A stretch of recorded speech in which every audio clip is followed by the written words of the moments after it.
Dy persona janë ekstraduar nga Kosova në Shtetet e Bashkuara të Amerikës për shkak të dyshimit se kanë dëmtuar qytetarët amerikanë.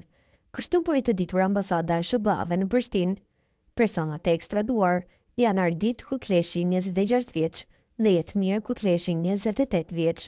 Të dy ishin arrestuar më 12 dhjetor 2024.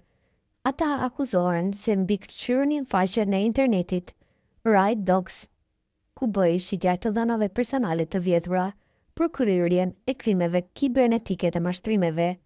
Sipas akuzës, Right Dogs kishte gjeneruar të paktën $230.000 të ardhura, që preku kishte filluar në shkurt të vitit 2016.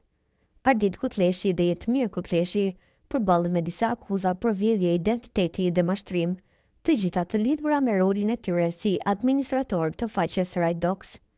Ata akuzohen se ndër të tjera kishin shitur të dhënat e kredit kartëve të mira viktimave që jetojnë në SBA.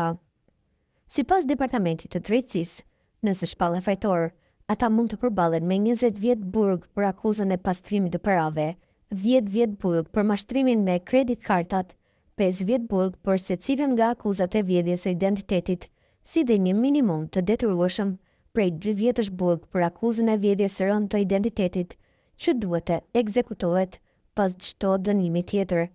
Në akt akuzën e ngritur në distriktin perëndimor të Pensilvanisë, edhe një shtetas tjetër kosovar, Shpen Sokoli, ishte arrestuar në Shqipëri nga strukturat e posaçme kundër korrupsionit dhe krimit të organizuar për të njëjtin rast.